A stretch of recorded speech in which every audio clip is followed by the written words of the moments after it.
Friends, welcome to Kannan info Tamil. நம்ம இன்னைக்கு என்ன டாபிக் பார்க்க போறோம் அப்படின்னா, சமீப காலமா சீனா மற்றும் பாகிஸ்தான் தங்களுடைய அணு ஆயுதங்களின் எண்ணிக்கையை அதிவேகமா அதிகரிச்சு வந்துகிட்டு இருக்காங்க. வரும் காலத்துல இந்த இரண்டு நாடுகளும் இணைந்து இந்தியாவுடன் ஒரு யுத்தம் செய்வதற்கு அதிக வாய்ப்பு இருக்கு. இந்த சூழ்நிலையில சீனா மற்றும் பாகிஸ்தானுடன் ஒரு யுத்தத்தை எதிர்கொள்வதற்கு இந்தியா என்ன மாதிரியான திட்டங்களை கையில் வச்சிருக்காங்க, இந்தியாவுடைய அணு ஆயுதங்களின் எண்ணிக்கை எத்தனை, இந்தியாவால சீனா மற்றும் பாகிஸ்தான் மீது எவ்வாறு அணு ஆயுத தாக்குதல் நடத்த முடியும், பாகிஸ்தான் மற்றும் சீனா இந்தியா மீது ஒரு அணு ஆயுத தாக்குதல் நடத்தினாங்கன்னா அதை தடுப்பதற்கு இந்தியா என்ன மாதிரியான நடவடிக்கைகளை எடுத்திருக்காங்க அப்படிங்கிறது குறித்து நம்ம டீடைலா இந்த வீடியோல பார்க்கலாம். நம்ம சேனல்ல டிஃபென்ஸ் மற்றும் ஜியோ பாலிட்டிக்ஸ் சம்பந்தமா தினம் ஒரு வீடியோ பப்ளிஷ் பண்ணிட்டு இருக்கோம். உங்களுக்கு நம்ம சேனல்ல பப்ளிஷ் பண்ற வீடியோஸ் பிடிச்சிருந்துச்சுன்னா சப்ஸ்கிரைப் பண்ணி சப்போர்ட் பண்ணுங்க. நீங்க பண்ற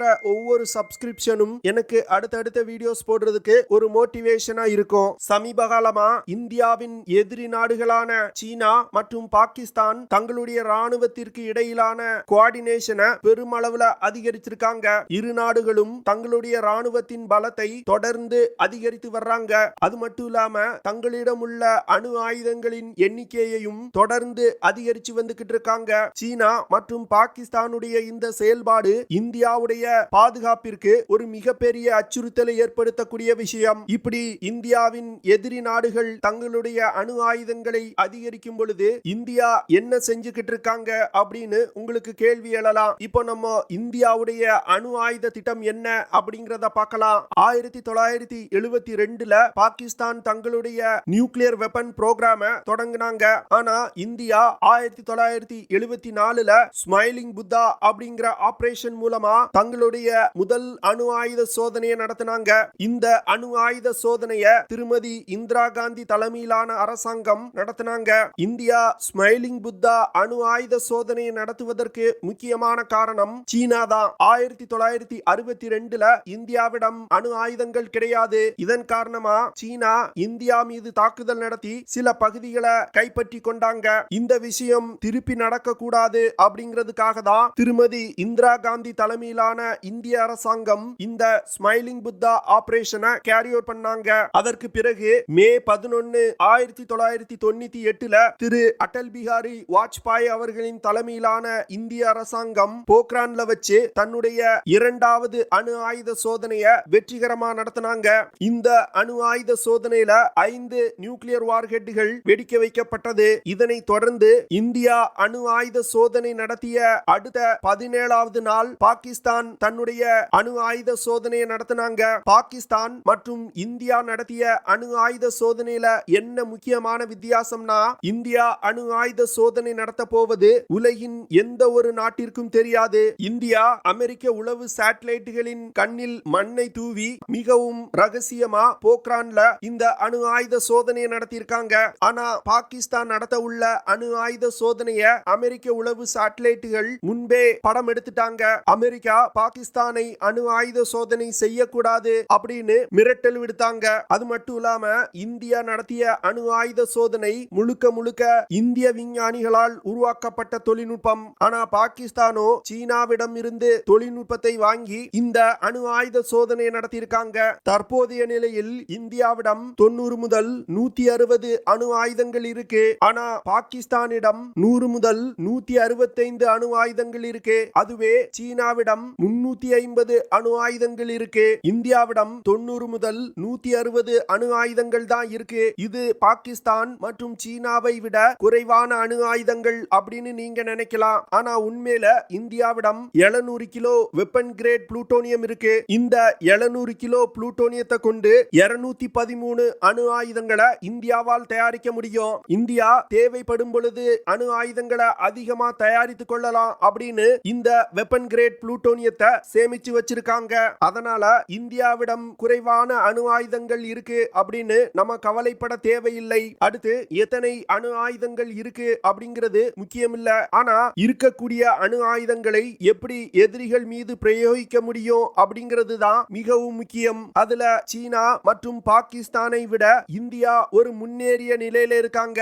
குறிப்பா சொல்லணும் அப்படின்னா, தரையில் இருந்து குறைவான தூரத்துல ஒரு அணு ஆயுத தாக்குதல் நடத்துவதற்கு நடத்துவதற்கு இந்தியா பிருத்திவி மற்றும் அக்னி 1 அப்படிங்கிற 2 மிசைல்களை டெவலப் செஞ்சு வச்சிருக்காங்க.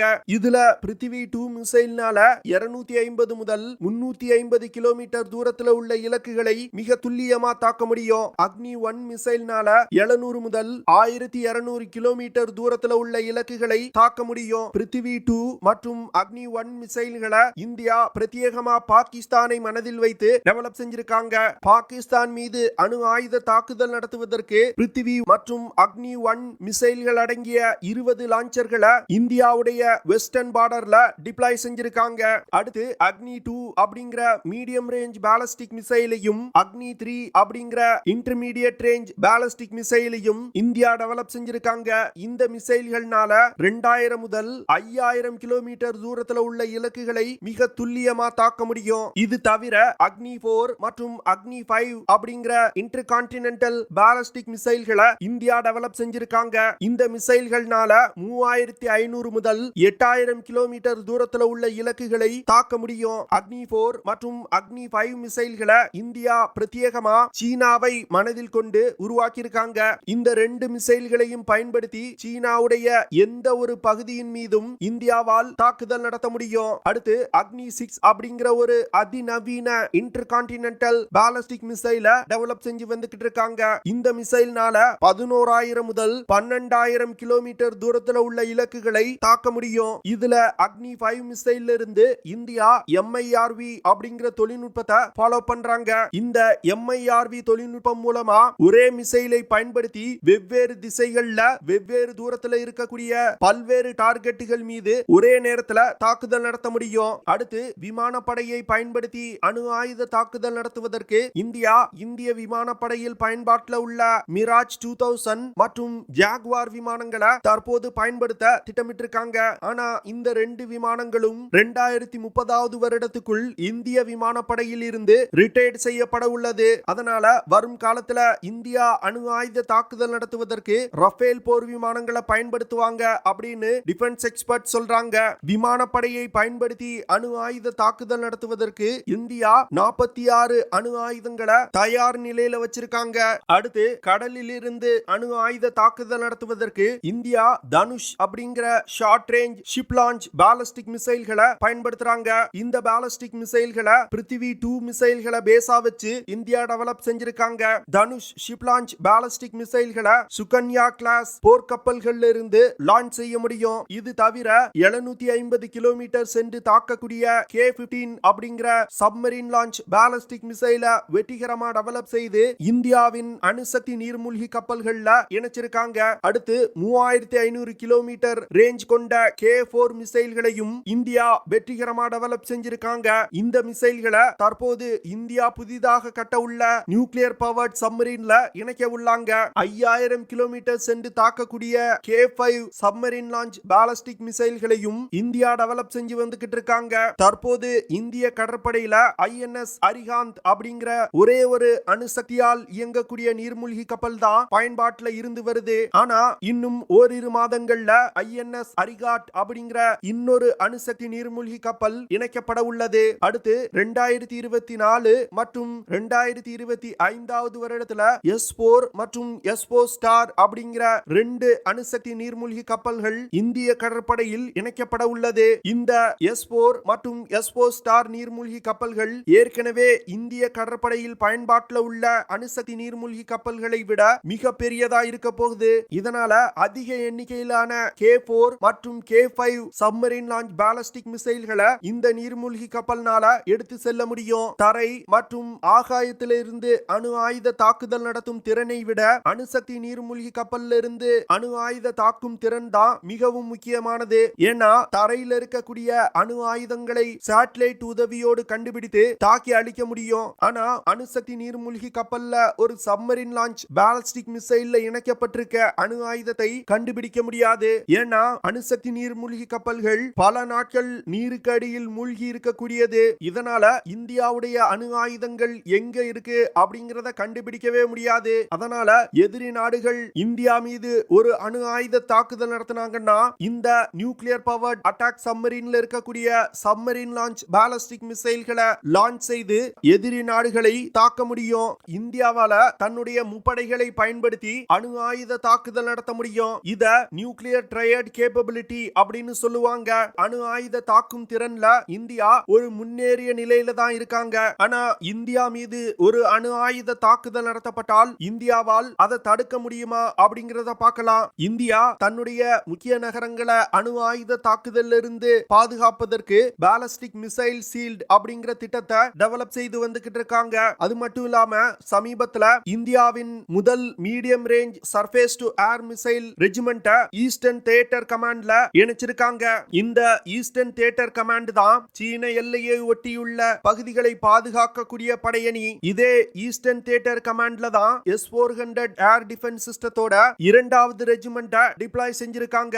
இந்த MR-SAM மற்றும் S-400 ஏர் டிஃபென்ஸ் சிஸ்டத்தை இந்தியா பிரத்யேகமா சிலிகுரி காரிடோர் அப்படிங்கிற சிக்கன் நெக் பகுதியை பாதுகாப்பதற்கு இந்தியா டிப்ளாய் செஞ்சிருக்காங்க.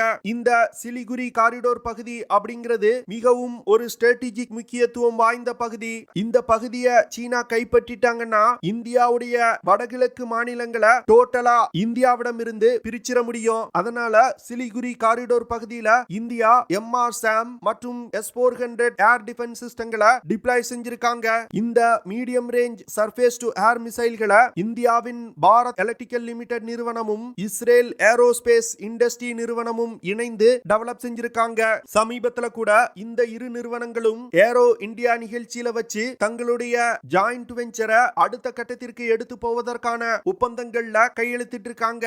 இந்த MR-SAM மிசைல்ல இருக்கக்கூடிய 70% பாகங்களை இந்தியாவிலே தயாரிக்க முடியும். MR-SAM மிசைல்கள் பேரக் 8 அப்படிங்கிற நேவல் ஏர் டிஃபென்ஸ் சிஸ்டத்தை பேஸா வச்சு டெவலப் செஞ்சிருக்காங்க. இந்த MR-SAM மிசைல்ல பயன்படுத்தப்படும் இன்டர்செப்டார் மிசைல்னால மாக் 2 அப்படிங்கிற வேகத்துல பறந்து சென்று இலக்குகளை தாக்க முடியும். குறிப்பா சொல்லணும் அப்படின்னா ஒலியின் வேகத்தை விட 2 மடங்கு வேகமா சென்று இலக்குகளை தாக்க முடியும். இந்த MR-SAM மிசைல்களை பயன்படுத்தி பல்வேறு விதமான ஏரியல் டார்கெட்டுகளை தாக்கி அழிக்க முடியும். குறிப்பா சொல்லணும் அப்படின்னா ஃபைட்டர் ஜெட் விமானங்கள், ட்ரோன்கள், cruise missile, glide bomb, unguided bomb போன்ற பல்வேறு விதமான ஏரியல் டார்கெட்டுகளை தாக்கி அழிக்க முடியும். இந்த MR-SAM மிசைல்னால அதிகபட்சமா ஒரே நேரத்துல ஒன்றுக்கும் மேற்பட்ட ஏரியல் டார்கெட்டுகளை 70 கிலோமீட்டர் தூரத்துல இருக்கும் பொழுதே தாக்கி அழிக்க முடியும். ஒரு MR-SAM ரெஜிமெண்ட் அப்படிங்கிறது 16 missile firing unit, compact management system, mobile launcher system, advance long range radar, mobile power pack, radar power system, reload vehicle, field service vehicle போன்ற பல்வேறு சிஸ்டங்கள் இணைந்ததுதான் ஒரு MR-SAM ரெஜிமெண்ட். இந்திய தரைப்படை போன்றே இந்திய விமானப்படையும் 18 ரெஜிமெண்ட் MR-SAM மிசைல்களை ஆர்டர் செஞ்சிருக்காங்க. சமீபத்துல இந்திய விமானப்படை முதல் MR-SAM மிசைல் ரெஜிமெண்ட இணைச்சாங்க. S-400 ஏர் டிஃபென்ஸ் சிஸ்டம் மற்றும் MR-SAM மிசைல்களை இணைத்து பயன்படுத்துறதுனால இந்தியாவுடைய ஏர் டிஃபென்ஸ் மிக சிறப்பா இருக்கும் அப்படின்னு டிஃபென்ஸ் எக்ஸ்பர்ட் சொல்றாங்க. இந்தியா மீது எந்த ஒரு நாடும் அணு ஆயுத தாக்குதல் நடத்துவது குறித்து யோசிக்க கூட மாட்டாங்க. அப்படியே அணு ஆயுத தாக்குதல் நடத்த முயன்றாங்கன்னா இந்தியாவால் அந்த அணு ஆயுத தாக்குதலை முறியடிக்க முடியும். ஓகே ஃப்ரெண்ட்ஸ், நம்ம வீடியோவோட நிறைவு பகுதிக்கு வந்துட்டோம். இதெல்லாம் தான் நான் உங்ககிட்ட ஷேர் பண்ணணும் அப்படின்னு நினைச்ச விஷயங்கள். ஐ ஹோப் நான் ஷேர் பண்ண விஷயங்கள் உங்களுக்கு பிடிச்சிருக்கும்னு நினைக்கிறேன். அப்படி பிடிச்சிருந்துச்சுன்னா ஷேர் பண்ணுங்க, லைக் பண்ணுங்க, கமெண்ட் பண்ணுங்க. மறக்காம நம்ம சேனலுக்கு சப்ஸ்கிரைப் பண்ணுங்க. அப்படியே அந்த பெல் நோட்டிபிகேஷனை கிளிக் பண்ணி ஆல்ங்கிற ஆப்ஷனை எனேபிள் பண்ணிக்கங்க. See you in the next video. Jai Hind.